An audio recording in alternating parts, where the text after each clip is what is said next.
And when we don't see that, that's a singer in trouble. Oops. So, do I just, yeah.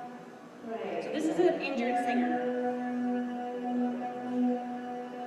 And that's actually pretty subtle. Like that's not a,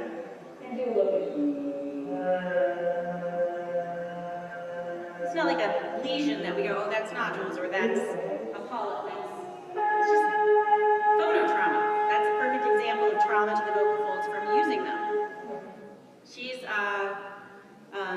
She was in her praise team. She sang sort of the typical rehearsals on Wednesday nights and Saturdays, I guess, and then a couple hours of singing on Sundays. And she'd never had trouble, and suddenly she did.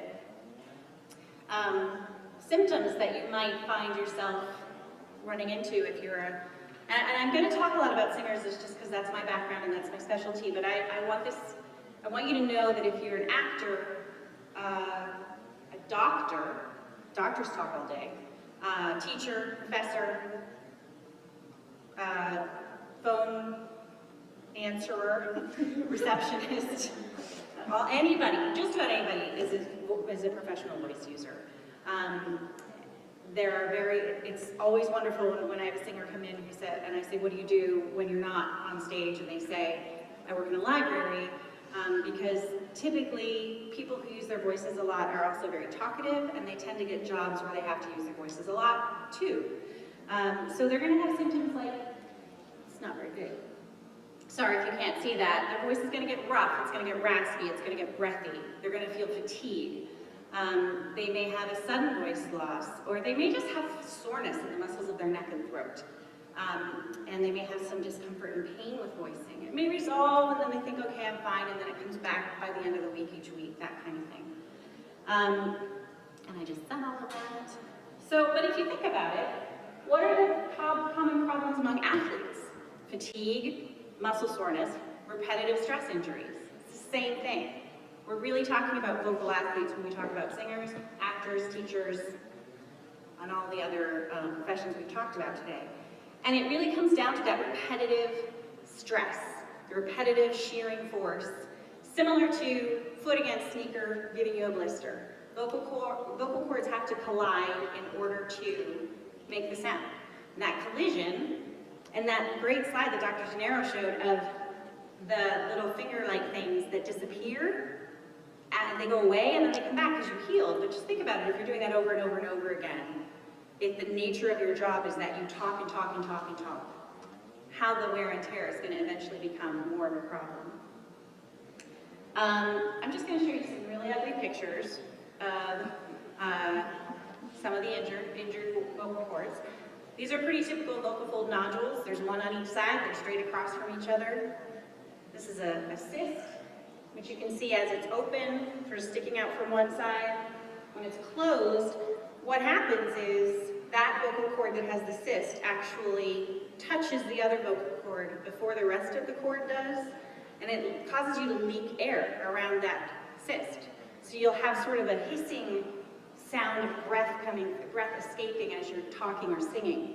It'll just sound a little bit rougher. Some people like this. Some people who are singers wouldn't want to take that away. That's sort of their moneymaker. But if it gets worse, or if it gets so that they can't control it, or it limits their range, then they have to seek help. And seeking help is what this whole presentation is about. So I'm going to go through these again. You've seen in Dr. Gennaro's slides some of these before, so we can just sort of rush through these ugly injuries. So I've already sort of touched on this, the common misconception that singers only get injured if they have poor technique.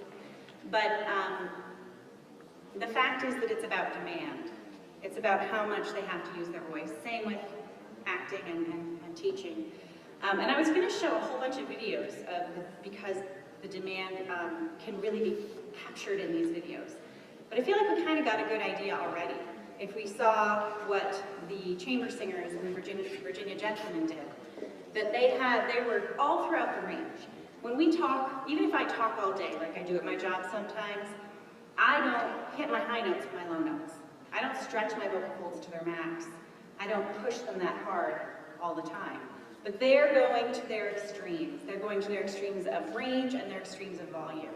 And that's what makes them more prone to injury. I will just show this one because I think it's kind of a classic example. This is Glenn Hansard.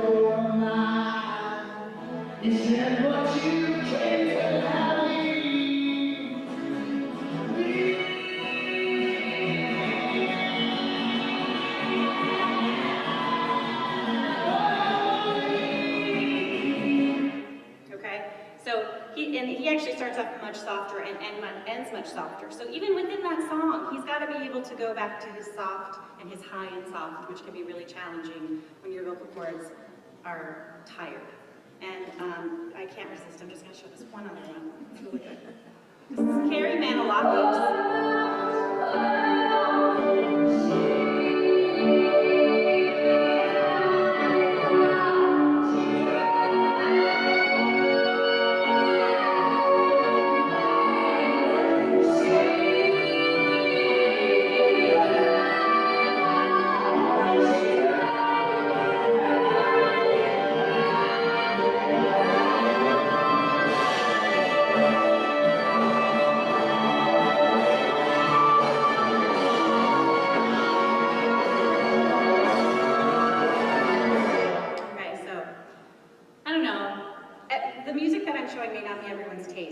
That's about aesthetics. That's not about health or why we're here today.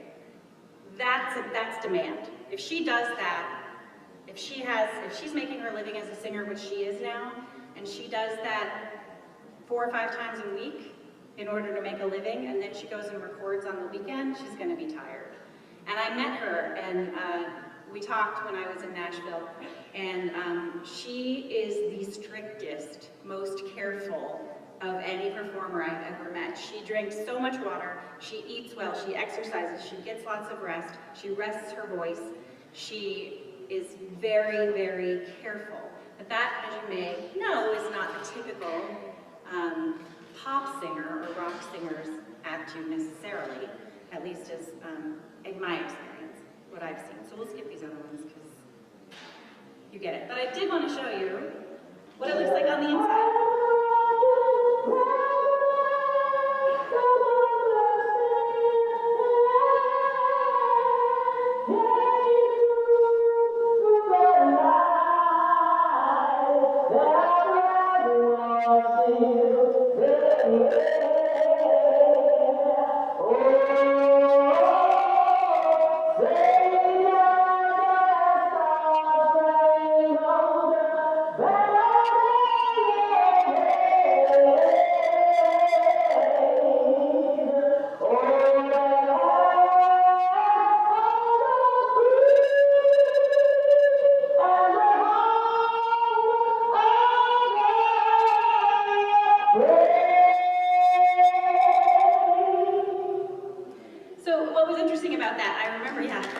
I remember scoping her, and she was actually, you could see there at the end that I was getting further and further away because there was so much force from the airflow, from the air pressure, that it was hard to stay close. She had me all the way up to where you can see the pharynx closing around, the throat closing around the scope. And that was just an off-the-street singer. That's just somebody who came in for a screening. She didn't even know, she didn't think anything was wrong. She just wanted to see what they looked like. That's an average, like, I sing on Sundays singer. Pretty exciting. But that's coordination, that's athleticism. That is not easy to do. So I was going to do this whole sports thing, but you get it, right? They're athletes. Okay. So they get injured because what they do is hard, and they're repeating the same thing over and over and over again. That slamming together, hopefully not slamming, vibrating of the vocal cords over and over and over again. And my cohort, Holly, is going to talk more about the impact of the collisions of the vocal cords and why it matters and how to protect them. But things to think about, just basics. Are you always on the phone? Are you very talkative? Do you sing all the time? Do you sing on an 8-hour car drive and then have a show that night? That's the kind of thing that's going to work you out. Don't be afraid to ask for help, whether you're a teacher, doctor, singer, whatever.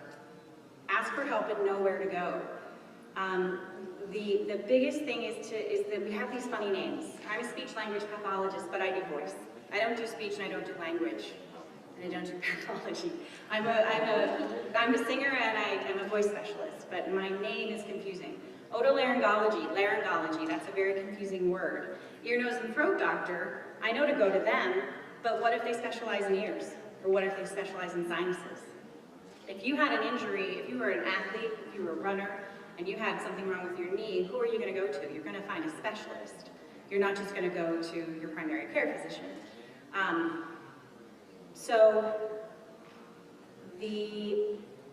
It's unfortunate. So just remember, ENT can get you started, can get you referred to the right person. ENTs are great. They just don't all specialize in voice. So what you want to look for is a team. And I've already said all this, so I'm going to go ahead. You want to have a laryngologist. That's the part of the otolaryngology that means throat specialist. You want to have a voice therapist who's a speech pathologist specializing in voice. You maybe want to have a voice teacher, but you want to have them all communicating. You don't want to have like one person telling you to breathe through your diaphragm and another person telling you that that's physically impossible. You need to be your own advocate. And you also may find that we might refer you to a physical therapist or Alexander technique specialist or a massage therapist. My patients love it when I say, I think you really need a massage. And here's why we matter. This is why we matter. This is post-treatment. I am not going to take full credit for this because the fact of the matter is that in voice therapy, the work is done at home. I give you exercises to do, you go home, you do them. If you don't do them, you're not going to get better. It's just like any other therapy. But this is that same patient from the beginning after therapy.